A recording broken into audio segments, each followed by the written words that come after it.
disponer de estos medios tecnológicos para continuar con la obra del Señor.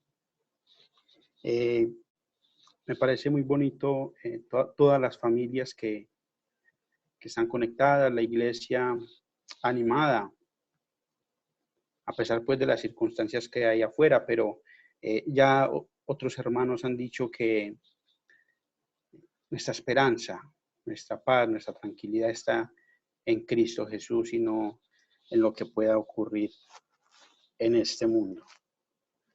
Entonces, hermanos, vamos a comenzar con el mensaje, un mensaje con el que llevo varias semanas meditando en él. Y el texto bíblico lo encontramos en Santiago 1, capítulo 1, versículo 26. Pero entonces antes vamos a orar para dar inicio al mensaje. Señor, te damos gracias por tu palabra, que no es silenciada, Señor, por las situaciones de este mundo. Tu palabra, Señor, tiene que ser predicada, tiene que ser divulgada, Señor, tiene que ser estudiada por tu pueblo. Y tú nos has facilitado, nos has dado las herramientas para que así sea. Bendito seas tú, Señor, que tienes control sobre todas las cosas y que cumples un propósito en todo, Señor. No cae una hoja de un árbol sin que tú lo permitas. Nada te toma por sorpresa, Señor, y nosotros como iglesia nos sometemos a tu soberanía y te agradecemos, Señor, por todo lo que nos permites vivir. Te damos gracias, Señor, y te pedimos que nos edifiques y nos bendigas con tu palabra, Señor, este mensaje, que podamos guardarlo en nuestros corazones, Señor. Gracias, Dios del cielo, en el nombre de Jesús. Amén. Listo, hermanos, entonces me acompañan a Santiago, capítulo 1, versículo 26. Dice Santiago 1:26. Dice, si alguno se cree religioso entre vosotros y no refrena su lengua, sino que engaña su corazón, la religión del tal es vana. Entonces, si miramos al detalle de este versículo, en dos ocasiones aparece o se hace alusión a la religión o a lo religioso. En pocas palabras de la Biblia se utiliza el término de religión. Muy pocas veces se hace alusión a este aspecto, por lo menos así de manera directa, utilizando la palabra. Y precisamente aquí en Santiago es una de esas pocas partes donde se menciona. Entonces, a modo de cultura general o de información, yo me di la tarea de investigar un poco acerca del término de la religión como tal. Y me encuentro con dos definiciones bastante interesantes. Y es que en el griego, la palabra religión, para la palabra religión se utiliza la palabra teresekeia, que deletreada es T-H-R-E-S-K-E-I-A, teresekeia. Se leería más o menos así.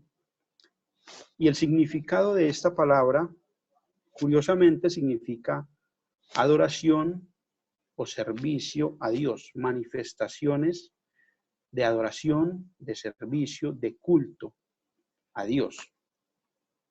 Y en el latín nos encontramos con la palabra religare, que significa en su significado más estricto, religar, es decir, volver a ligar o volver a amarrar, en el sentido de volver a la unidad con Dios. Es el propósito o el sentido de la palabra religare es como ese propósito del ser humano de volverse a unir a Dios. Entonces, si unimos como esos dos conceptos en el griego y en el latín, diríamos que la religión como tal viene a ser más o menos como manifestaciones o prácticas de adoración, de servicio, de culto a Dios, a través de las cuales nosotros, las personas, buscamos una cercanía o una unidad con Dios. Me parecía bastante curioso estas definiciones porque normalmente estamos acostumbrados a asociar el término de religión o de religioso con algo no muy positivo. Normalmente asociamos la religión con hipocresía o con costumbres, tradiciones que no necesariamente son espirituales. Pero vemos que el sentido real de la palabra religión en su expresión más sana, pues es un significado bueno, un significado positivo de la palabra religión. Ahora, con esa aclaración, vamos al texto que citamos. Dice, si alguno se cree religioso entre vosotros. Especial atención en esa expresión, se cree. ¿Cómo así? O explico un poquito esa expresión de que se cree religioso.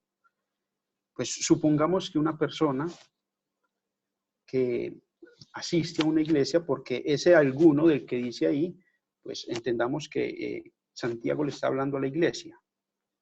Está hablando a un grupo de personas que se congregan, a un grupo de personas que en teoría dicen ser creyentes, que pertenecen a la iglesia de Cristo, y es a esas personas a quienes Él les dice, si alguno de ustedes.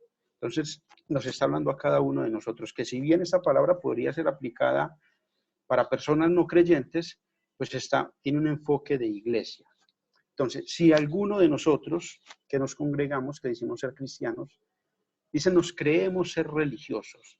Hay otras versiones que dicen se cree muy santo, se cree muy espiritual.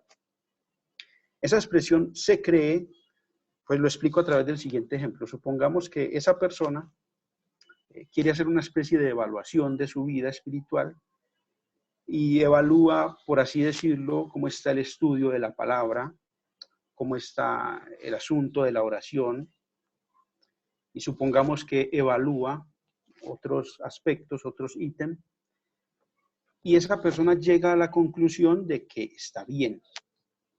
Esa persona llega a la conclusión de que religiosamente o espiritualmente se encuentra bien. El asunto es que esa persona pues tiene un pero, tiene un defecto, y es que esa persona no refrena su lengua.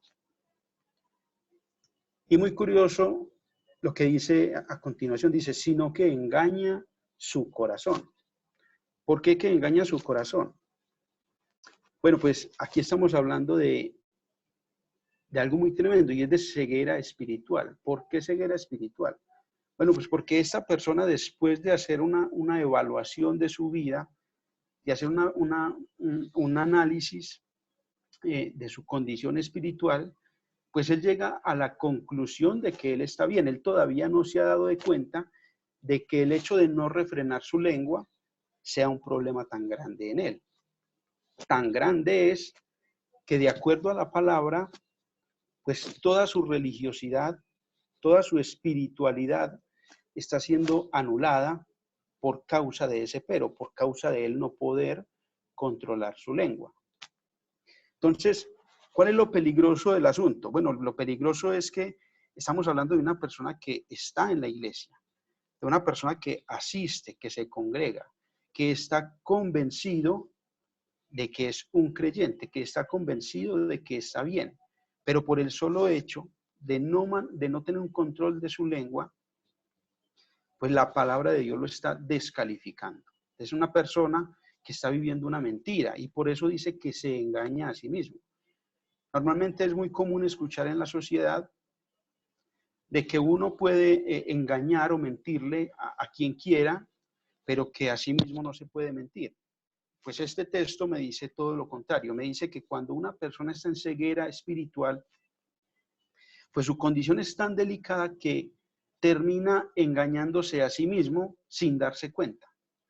Es decir, muchas personas pueden estar convencidas de que en su fe, en su religión, están haciendo bien, están caminando recto, pero a la hora de la verdad la palabra de Dios los descalifica. Es decir, hay personas que pueden estar siendo sinceramente perdidos, con una muy buena intención de hacer las cosas bien, pero cuando nos evaluamos a la hora de la palabra, a la luz de la palabra, pues puede ser que esa persona esté siendo descalificada.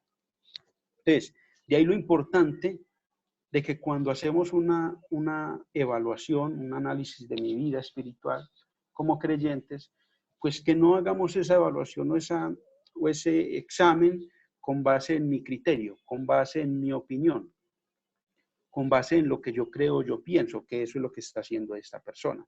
Esta persona, de acuerdo a su criterio, se considera religiosa, se considera que está bien. Esa evaluación debemos hacerla con base en lo que nos dice la palabra de Dios. La palabra de Dios dice que es viva, es eficaz, que penetra hasta lo más profundo de nosotros y nos permite discernir las intenciones, los pensamientos, qué hay en nosotros. Y la palabra de Dios actúa, por así decirlo, como una especie de espejo o de escáner que permite que yo, como creyente, examine de una manera fiel mi vida espiritual. Es la palabra la que me da el veredicto final de cuál es mi situación espiritual. No mi criterio, no mi pensamiento. Entonces, ahora, ¿por qué tan importante el tema de mis palabras a la hora de definir la situación espiritual? Y ahí quiero invitarlos a que vayamos a Lucas, capítulo 6, versículos 43 al 45.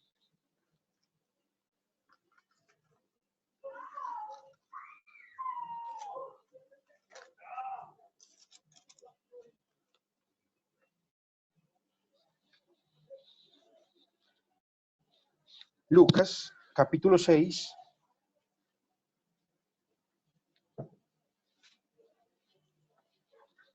versículos 43 al 45. Dice así la palabra del Señor. Dice, no es buen árbol el que da malos frutos, ni árbol malo el que da buen fruto, porque cada árbol se conoce por su fruto.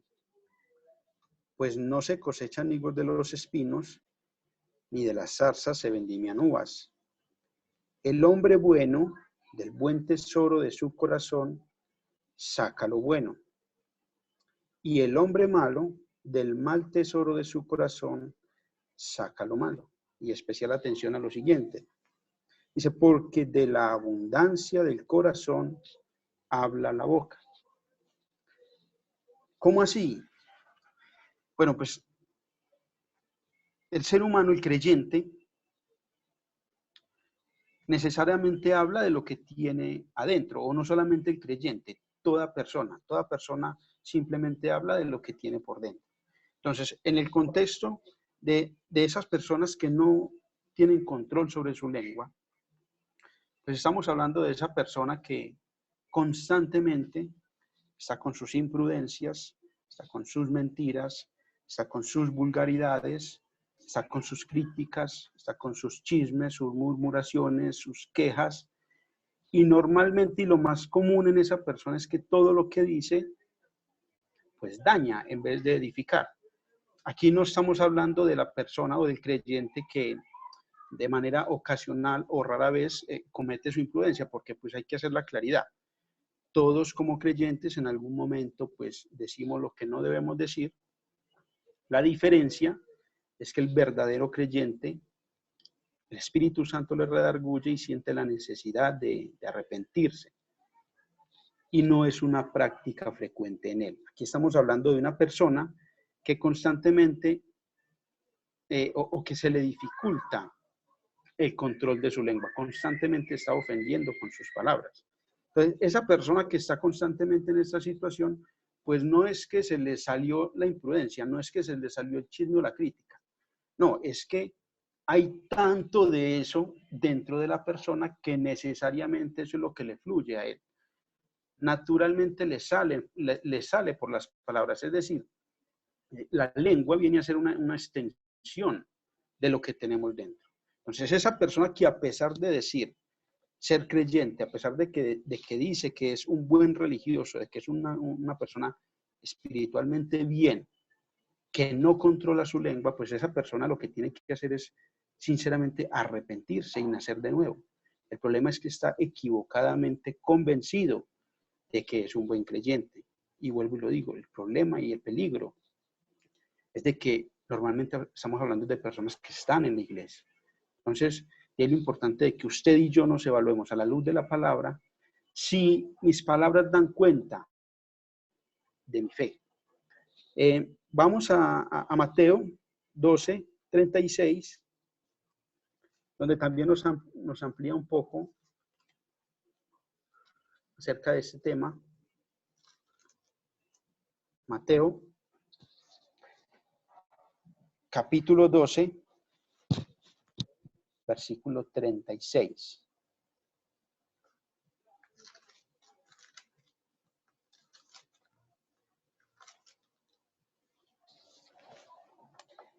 Dice así la palabra del Señor, dice, mas yo, o leámoslo desde el 35, y dice, el hombre bueno del buen tesoro del corazón saca buenas cosas, y el hombre malo del mal tesoro saca malas cosas. Dice el Señor Jesús, mas yo os digo que de toda palabra ociosa que hablen los hombres, de ella darán cuenta en el día del juicio. Mas yo os digo que de toda palabra ociosa. Normalmente, cuando el Señor Jesús utiliza la expresión más yo os digo, normalmente lo que está buscando es como subir el estándar o subir el nivel de exigencia para el creyente. Él dijo, oísteis que fue dicho no matarás, mas yo os digo que cualquiera que se enoja contra su hermano ha cometido homicidio. O él ha dicho, oísteis que fue dicho no adulterarás, pero yo os digo que cualquiera que mira a una mujer para codiciarla ha adulterado con ella en su corazón. Entonces el Señor Jesús utiliza esta expresión de más yo os digo para subir el nivel, la exigencia. Y en este versículo 36, el Señor dice, mas yo os digo que de toda palabra ociosa que hablen los hombres, de ella darán cuenta en el día del juicio. Aquí ya no estamos hablando solamente de las palabras vulgares. La palabra ociosa hace referencia a esas palabras vacías, palabras que simplemente no edifican, palabras que simplemente no bendicen, palabras que dan igual si se dicen o no se dicen. Y aquí nos damos cuenta de la exigencia tan grande que tenemos nosotros como creyentes. Tan grande que nosotros tenemos que diferenciarnos aún por nuestra forma de hablar. Me causaba curiosidad como cuando se dieron cuenta de que Pedro era seguidor de Jesús, cuando él le niega, en una ocasión llegan y le dicen, tú eres de ellos porque aún tu forma de hablar te delata. Entonces, el creyente, nosotros como iglesia, tenemos que tener especial cuidado no solamente de las palabras dañinas o de maldición, sino también de esas palabras ociosas. Dice el Señor, y no lo dice en vano, que de ella tendremos que dar cuenta. Entonces, no sé si les pasa que cuando a veces uno está en conversación con una persona, solamente basta con conversar con esa persona, no sé, 3, 4, 5 minutos, para uno armarse más o menos un panorama de la vida de esa persona. Uno más o menos llega a la conclusión de este no es creyente o este conoce del Señor.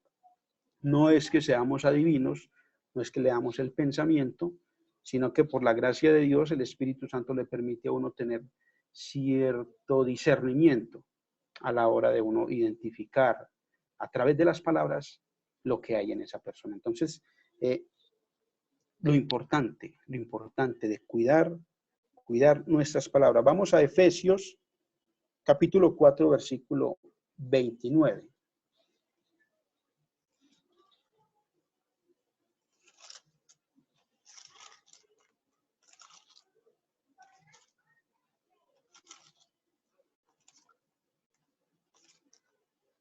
Efesios, capítulo 4, versículos 29. Aquí el Señor Jesús, a través de sus escrituras, utilizando al apóstol Pablo, nos exige más aún. Dice el 4:29, dice, ninguna palabra corrompida salga de vuestra boca.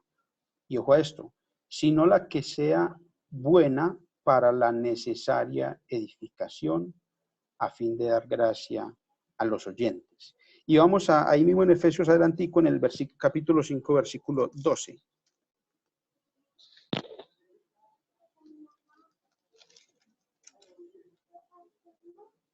Ahí mismo en Efesios capítulo 5, versículo 12. Dice, porque vergonzoso es aún hablar de lo que ellos hacen en secreto. Ahí se está refiriendo a los pecados que cometen aquellas personas que no conocen al Señor.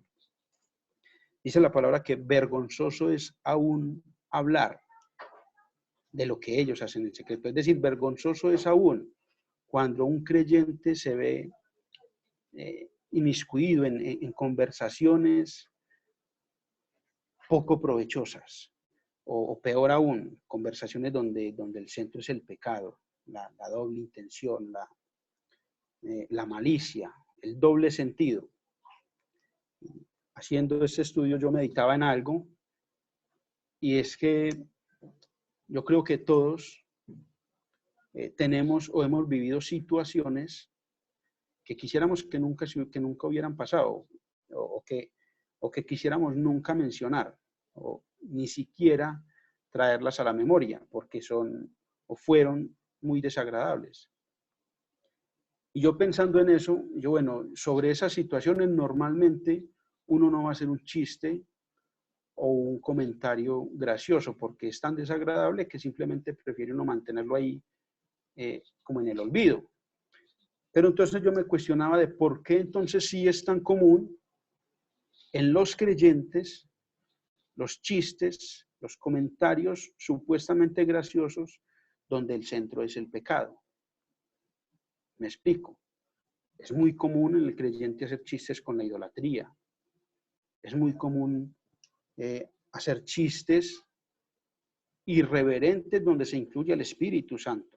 Y no estoy hablando de que son chistes de personas no creyentes, no, personas creyentes, donde sus chistes está el Espíritu Santo ahí como una cosa más, cuando no debería de ser así. Chistes sobre la brujería, comentarios. O sea, los ejemplos sobran. Cuando la palabra de Dios dice que no deberíamos ni nombrar esas cosas que aquellos que no conocen a Dios hablan en secreto. Dice la palabra de Dios que para nosotros y para Dios eso es vergonzoso. Entonces no hay comunión entre el creyente y la vulgaridad, no hay comunión entre el creyente y el chisme, no hay comunión entre el creyente y el pecado, y eso tiene que ser reflejado en nuestras palabras, en la forma en que hablamos. Nuestras conversaciones tienen que dar cuenta de que para nosotros el pecado es aborrecible. Vamos ahí mismo en Efesios 5, pero vamos ya del 18 al 20, ahí adelantico.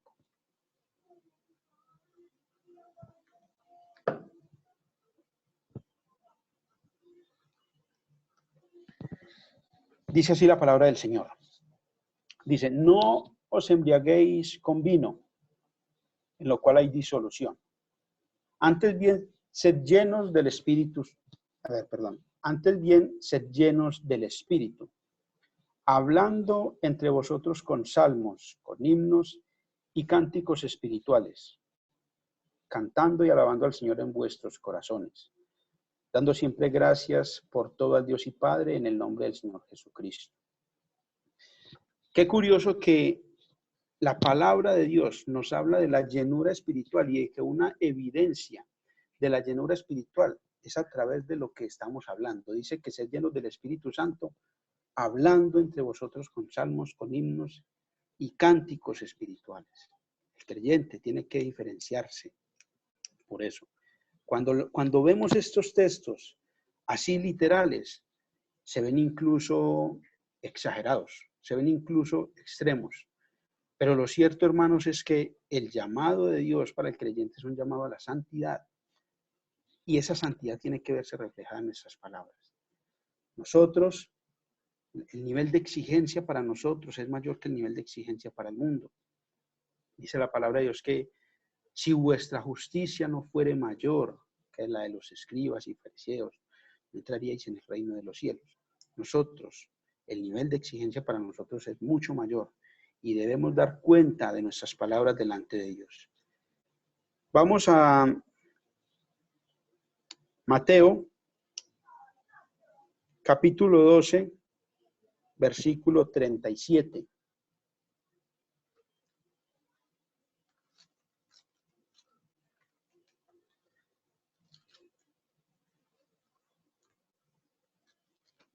Mateo, capítulo 12, versículo 37. Donde estábamos ahorita. Y mire qué interesante este versículo. Dice, porque por tus palabras serás justificado y por tus palabras serás condenado. Alguien podría decir, Julián, pero es que si yo digo que yo voy a ser justificado por mis palabras, eso como que no cuadra con la gracia, porque siempre hemos aprendido de que yo no me voy a salvar por mis obras. Y cuando este texto está diciendo que por mis palabras voy a ser justificado y por mis palabras voy a ser condenado, pues el contexto de este versículo se está hablando de las palabras que nosotros decimos como un fruto o como una evidencia de la clase de árbol que somos.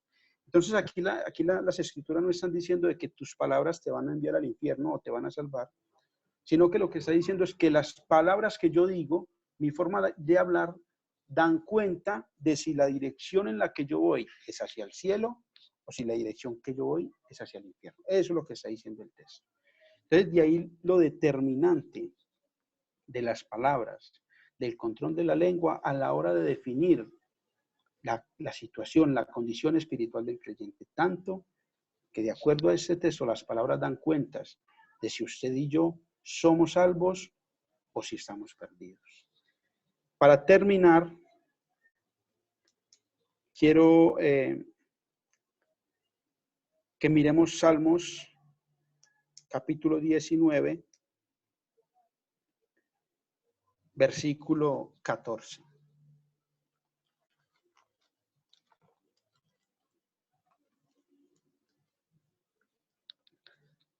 Mire el anhelo que había en el corazón de este salmista.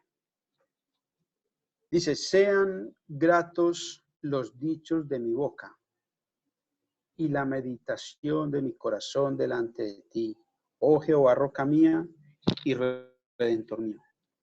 Hermanos, así como ese era el deseo, el anhelo de este hombre, todo creyente necesariamente tiene que tener ese deseo dentro de sí, de que tanto mis palabras como las meditaciones de mi corazón, de mi mente, sean gratas delante de Dios. Y una vez más, une el tema de la boca con lo que está en el corazón, porque en lo que usted y yo meditemos, en lo que usted y yo reflexionemos, finalmente es lo que nos va a salir por la boca.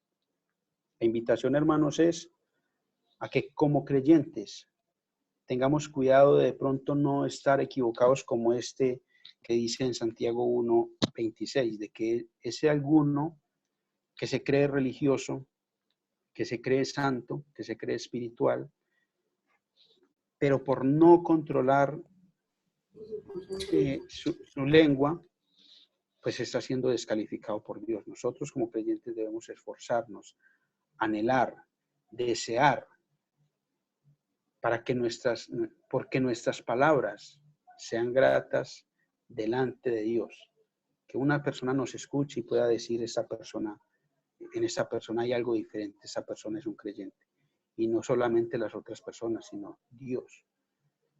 Dice la palabra de Dios que estamos llamados a la santidad, a ser perfectos como Dios es perfecto. Y curiosamente en el libro de Santiago dice que si algún varón no ofende con sus palabras, este es un varón perfecto.